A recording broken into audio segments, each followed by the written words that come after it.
From Eyewitness News, this is Newsmakers. It's an early snapshot in the Democratic primary for governor, and the picture now is of a very tight race. In our exclusive Eyewitness News Providence Journal Poll, we asked 500 likely Democratic primary voters who they would vote for if the election were held today. Right now, Providence Mayor Angel Tavares is in the lead with 31% of the vote. General Treasurer Gina Raimondo is close behind with 27%. Political newcomer Clay Pell has 15%, and perennial candidate Todd Giroux has 1%. But 25% of those we polled aren't sure who they would vote for. My overall take is simply that the Democratic primary for governor is wide open at this time and very much undecided. Tim, that's not surprising at all. It's the month of February.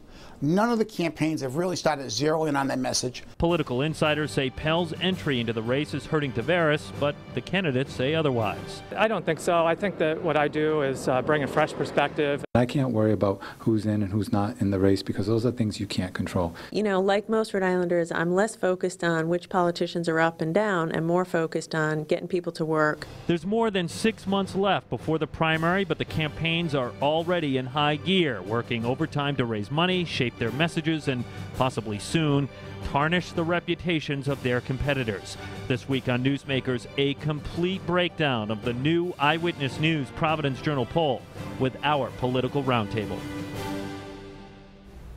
Welcome to Newsmakers. I'm Tim White.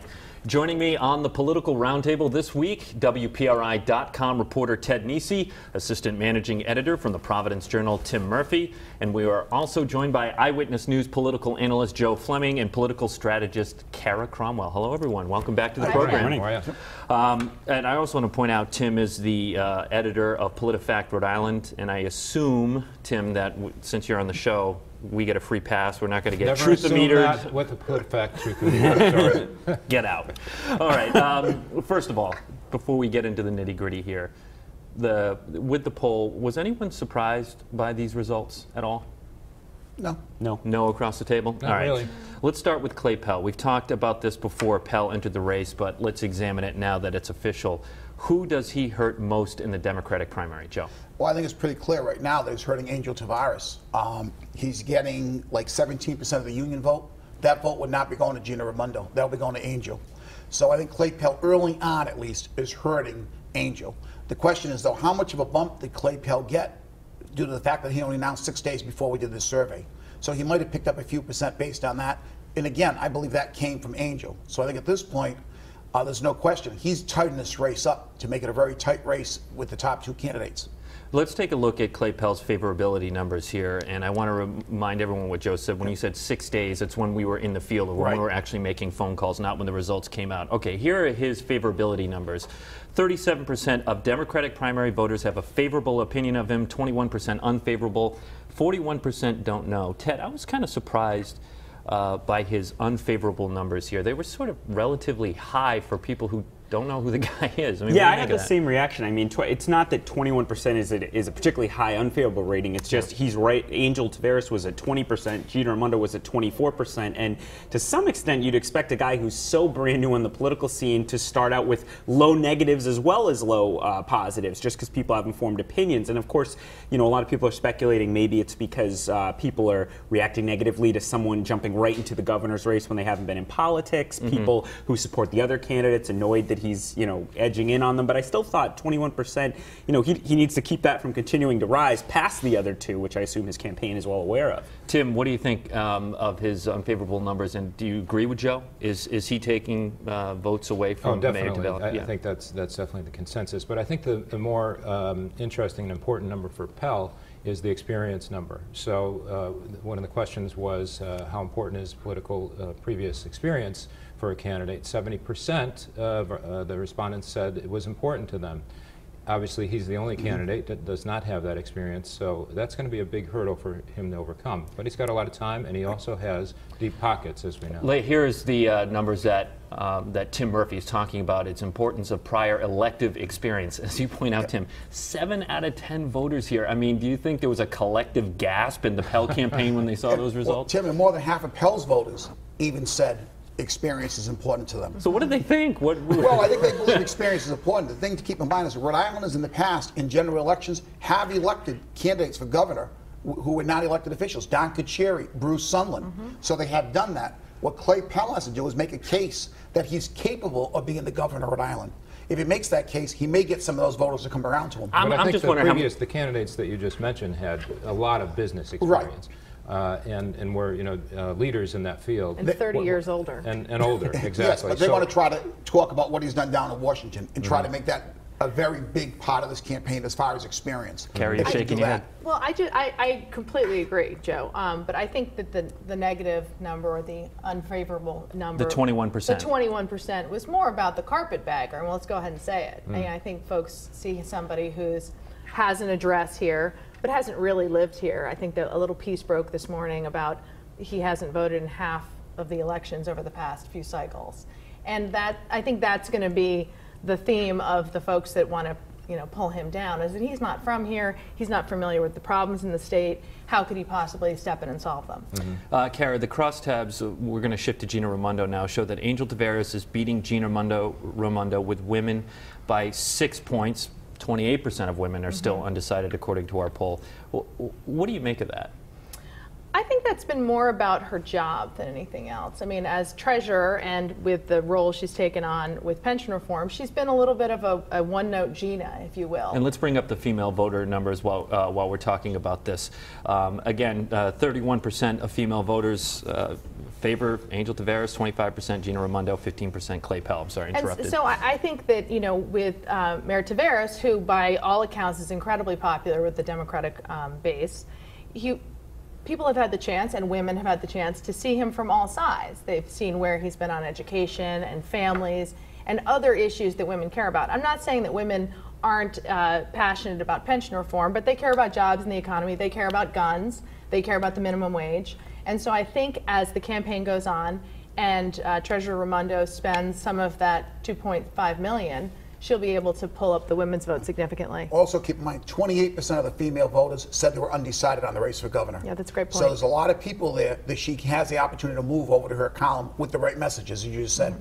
Another good news for Gina Raimondo, I thought, in here was the fact that among undecided voters, opposition to the pension law, which, as Kara says, is her biggest achievement so far, is not high. You have about, I think, 40-something% of the undecided Democratic primary voters were either unsure or approved of the pension law. I think that's good for her, because if the undecided voters were heavily opposed to the pension law, she'd have a lot of trouble, I think, talking to those people and convincing them to go to her side. And I think the people who are passionately against the pension reform are not in her camp, and they're never coming back. 80% of her supporters support the pension reform. Right.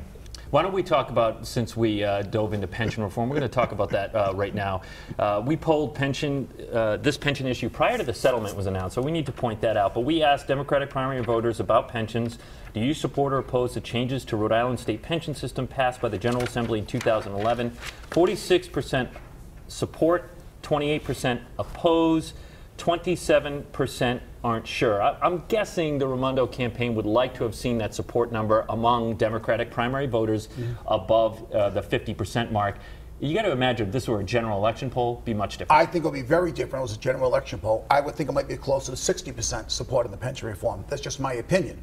But again, Democratic primary voters is a different type of person, more liberal, progressive Democrats who vote in the Democratic primary. So that's why I think you see these numbers a lot lower. All right, look, with pension reform here, isn't the big question about the time frame of the settlement? And we'll get into the nitty-gritty of the settlement on the second half of the program. We'll have Ted explain a little bit. But really, how this plays out with the union votes, how this plays out with the courts, and when that all happens could have a huge impact on both the primary and the general election. Does this get done before people go to the polls? Ted. I don't think it does necessarily. I mean, you could write. Don't they want to get it done before the session is done at the General Assembly? Right. There may be one thing that the plaintiffs and defendants want, but that may not line up with what General Assembly lawmakers want to do in terms of having primaries and things come down the road. I'd be interested in what Tim thinks on that. Well, I think one of the interesting things to watch will be how Raimondo positions herself in terms of supporting the settlement. She came out and said that this is the settlement, it's the best we could do, but how vigorously does she go forward pushing that? And it's a difficult balance for her, I think. So we'll just see how that plays out over the next couple of months. But it's going to take a long time to get this done. All right, we've talked about Gina Raimondo, Clay Pell. Let's talk about Angel Taveras. Kara, his favorability numbers are sky high. 68% of primary voters like him. Now, in school, that's a D+, right? But in politics, that is National Honor Society material. He's got great numbers. Here are the favorability numbers: 68% favorable, 20% unfavorable, and only 12% don't know. I mean, can you just coast with numbers like that? I don't think so. I mean, he's got another budget to get through. Providence patched together from the brink of bankruptcy last year. He's not getting money from Brown this year. There's a lot of things that would have to go for him to coast. I think the bigger issue for him is that he just doesn't have the fundraising capability at this point to really be able to bet. He had a pretty good fourth quarter, didn't he? He had a decent fourth quarter, but then he has to now replicate it again in the first quarter and the second quarter. And the big issue is when somebody attacks you, whether or not you have the money to respond. And it's expensive. And he hasn't been attacked yet. Keep that in mind. That's the campaigns have not started to attack him at this point. So his 68 number only has one way to go, probably, and then it's down. When do we start seeing that, by the way? Maybe, Kara, that's a better question for you. When do we start seeing television ads specifically in the primary race? I think you might see them as early as May, a few of them, maybe not a lot. It's cheaper then? It's cheaper in May. During the months of July, it's going to be very difficult. You don't have a big TV audience. They'll really pick up in the month of August into September heavy. But I think in May and June, you'll start seeing some early ads. Somebody like Clay Pell, I think, has to go out there early to define himself. And as Kara just said, the question is, will Angel have the money to counter when the negative ads come out on him?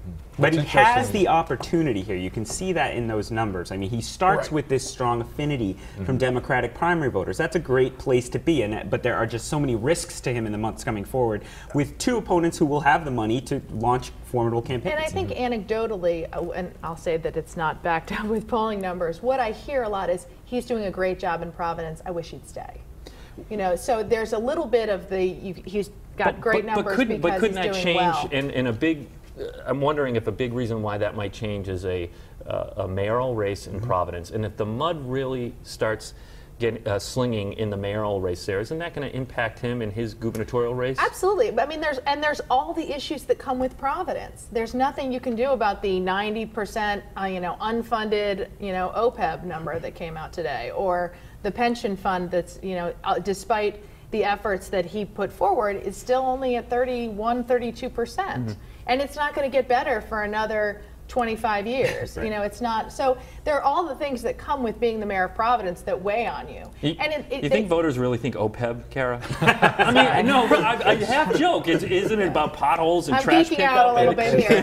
But yes, it is. Potholes. And so when I hear about somebody who said, wow, I couldn't get up Smith Street the other day because they didn't hit the street with the plows. Or, hey, folks, we're out of salt. So, that's the other, Right. Those are the more important things to the average voter. What's going on in their own neighborhood? The potholes, the streets being plowed, not unfunded pension liabilities in the city of Providence. They're more concerned with the every day-to-day things they deal with.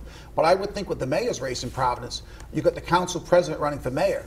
The other candidates, I believe, will be taking shots at him, and the fact they'll criticize some of the financial dealings. And if they start talking about financial problems in Providence, that can't help Angel, because if 3 or 4 people are criticizing the finances, that's only going to bring him down. We have to go to a break, but before we do, this sort of brings up the topic of turnout here. And you would think, despite all the problems we took, potholes and whatever, Angel Taveras wants a heavy turnout in Providence.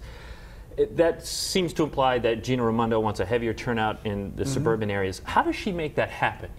How do you get the more independent-minded voter out to the polls on election day? You'd think the urban areas, that's relatively easy. The outlying areas is tougher. You do what Bruce Sundlund did back in 1990, and Kara was involved in it back then. You focus on the suburbs. You spend a lot of money in the suburbs, do a lot of outreach in the suburbs, a lot of door-to-door campaigning to identify the people who are supporting you and make sure you get them out to vote. You have to increase those numbers in the other areas, the more independent-type voters that are not heavily Democratic voters. All right, we're going to take a break here on Newsmakers. When we come back, we're going to dive a little bit more into the pension settlement, and I also want to talk about the GOP race for governor. Can't forget, we have 2 Republicans in the race as well. Stay with us. You're watching Newsmakers.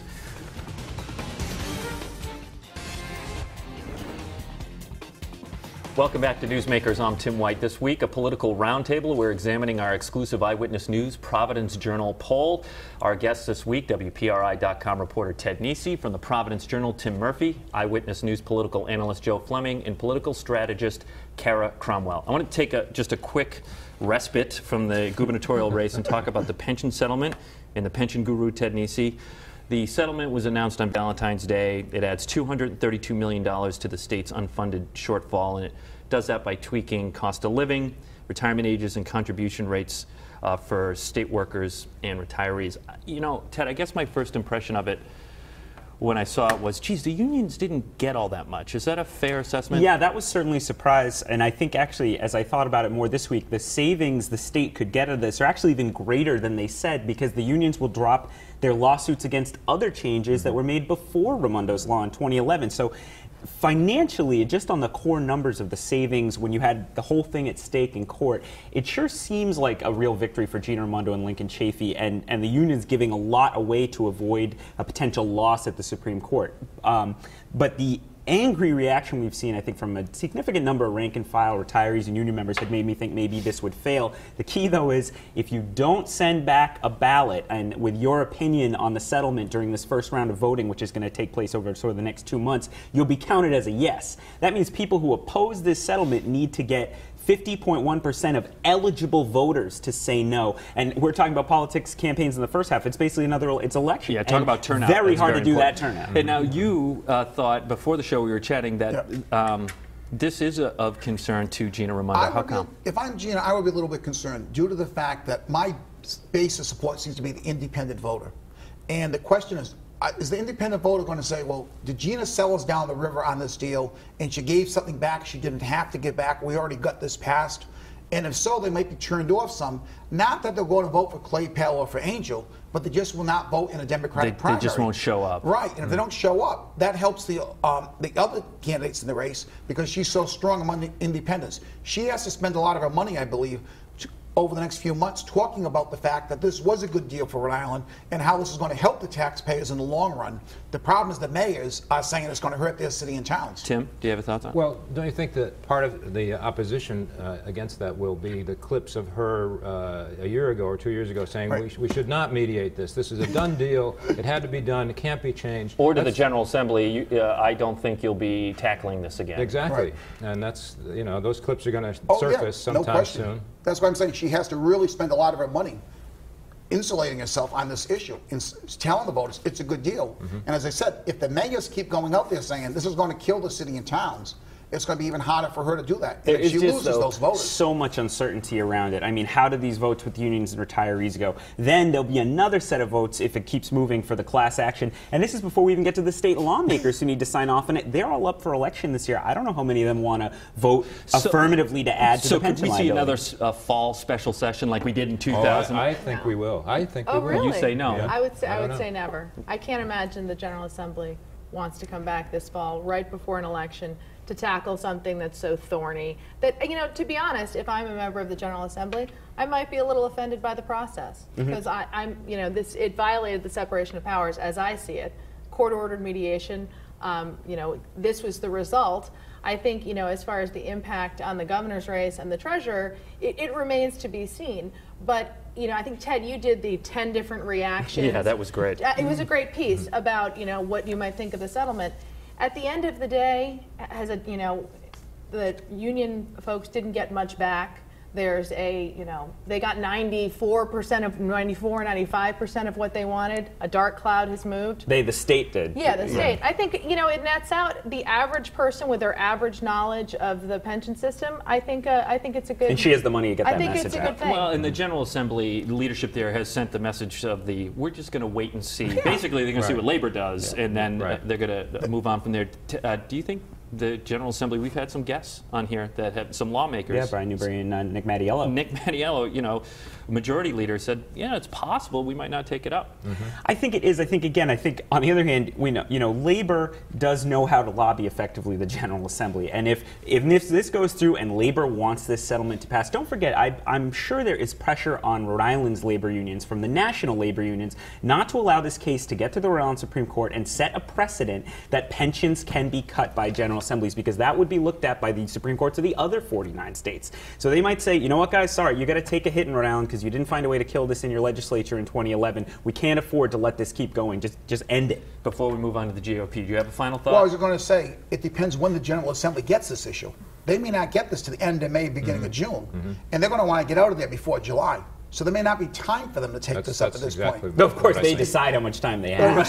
Keep in mind, the filing dates for office is at the end of June. Do you want to pass this legislation and then have people file against you? That's another thing to keep in mind, the politics of it all. All right, so Very we do have complicated. 2 Republican candidates in this race. We have Cranston Mayor Alan Fung and software developer from Barrington, Ken Block, formerly of the Moderate Party. We've been talking a lot about the Democratic primary poll, but Kara, how do you think this race is shaping up between the 2 Republicans? Well, I certainly haven't seen any polling numbers, and I don't think that's on the agenda right now. But the way I view it, I think Ken Block is doing a good job of running a campaign that could win that Republican primary. He's pulled in some insiders. He's maybe moved to the right a little bit on some issues that would appeal to Republican primary voters, and I think he's doing a good job of reaching out to people. Having said that, I think he has to be careful that he doesn't move so far to the right that he would really make himself unelectable in a general election with more traditional Democratic candidates. Yeah, but he has a heck of a hurdle in the primary. I mean, does he have any other choice? Already, Alan Fung was on the show and he says, you know, that guy voted for Barack Obama. And not in 08, in 12. In 12, right, yes. He's definitely at a sticky wicket, as we might say, in that he does have to be more conservative to win that primary. But in doing that, he then, if he were to win, would give himself only 6 weeks to kind of come back to the center and run for governor again. I think what wins that primary election is the candidate that focuses on jobs in the economy and growing jobs in Rhode Island, and I think Alan Fung's doing a much better job with that message. But I think Ken Block, some people thought maybe this would just flame out very quickly. I think you see him, he has Tony Bucci, Governor Kucheri's former fundraiser, doing his finance work. He's brought on Mike Napolitano. John Robitaille is saying, don't, look at both candidates now and now that. So I think Ken Block is absolutely a real threat to Alan Fung. I don't think anyone would disagree with that at that point. He's organized very well, yeah, and I would agree. And keep in mind, the Republican primary could be as low as 10,000 voters. Maybe this year, maybe up to 35, 40,000, the most small block of voters. Alan Fung has a couple stumbles with the ticket problem in the city of Cranston, so I think voters are now looking at Ken Block a little bit. Yeah, but the time frame on the Cranston situation could be interesting. Yes. We're going to get a final report from the Rhode Island State Police on that one. That's going to sort of reignite that once again. So it's sort of like luggage that's sticking around. And again, by Ken Block moving to the right, those are the voters that will tend to vote in a Republican primary. If you can monopolize those people and get them out to vote, it could be enough to put him over the top. He then has the problem in the general election. I agree with Kara. Tim, do you have any thoughts on Fountain Street on the GOP? I can't speak for Fountain Street, but do those voters forgive him for voting for Barack Obama and forgive him for perhaps not, supporting Robitaille, et cetera, all the things that Republicans have held against Ken Block? Do they forgive But I think him they're going to try to make Alan Fung more of a moderate Republican. And I think that's why they'll go over to Ken Block. Well, that's the other thing. Alan Fung is not himself such a diehard, clearly seen as a Republican standard bearer that, if he was, Don Kucheri, or I don't even know who I'd put in that position right now. This might be the tortoise and the hare. Yeah, right. Who's the tortoise? Who's the hare? I would say Fung is the tortoise at this point. Keep in mind, when Don Kucheri Slow and steady. When Don Kucheri ran for governor, he wasn't the favorite in that primary to be in it. Jim Bennett was the favorite early on. And if you go back to that elected experience number again, it's 70%. Which is a Democratic primary. Democratic primary, right. But yes, but still, I would extrapolate that out a bit, that people don't think the governor's an entry-level job. We talk about the Republican candidates tacking to the right. Aren't we going to see? We are seeing the same thing from the Democratic candidates. So is that as much of a problem for them as it is for Alan My favorite Fung, example actually being Gina Raimondo comes on Newsmakers, tells us she doesn't have an opinion on where the minimum wage should go. A half hour later, Angel Tavares' plan comes out with a multi-year step to get 1010. An hour later, her campaign says she's on board but wants to do it next year. Hey, she's a decision maker. Yeah, that's what she'd say. It's a race to see who can be the most progressive. That's the word of the day. Progressive. And is there a danger in that at all? Well, If both are at extreme ends, 40% of the registered voters are Democrats, 10% are registered Republicans. The Democrat has a clear Take that advantage. chance. Yeah. You got to win that primary to, Yeah. to be governor. All right, before we end the program here, I do want to take one last look at the Democratic primary horse race, if you will. And again, we matched up the announced candidates here. We have Mayor Angel Taveras. He is in the lead with 31%. General Treasurer Gina Raimondo is close behind at 27%. Political newcomer Clay Pell at 15%, and we have perennial candidate Todd Giroux at 1%. I want to point out, it's not on the screen because we can't fit it, but 25% of those we polled aren't sure who they're going to vote for. So again, Joe, wide open. It's a wide open race. The 25% who are not sure will be the key to this election. There's no question. That's common knowledge. The question is, are they going to go out and vote? And that's what we have to look at to see how high the primary turnout's going to be. In 30 seconds around the table, for the general election, not the primary, any races you're watching outside the gubernatorial race? Well, right now there's only one Republican candidate besides the governor, and that's Attorney General. And that could become an interesting race if the Republican candidate could raise enough money to be competitive in that race. But right now, there's no other Republicans running, as far as I know, for other seats. Anyone else? I agree with Joe, and I'd say 2 words: 38 studios. That's what that campaign is going to be all about. And I think people shouldn't overlook in the Democratic primary, you've got Secretary of State, Lieutenant Governor, and Treasurer, all heated primary. All right. Thank you very much for joining us on the program. If you missed any of it, it's online, WPRI.com. We'll see you next week on Newsmakers.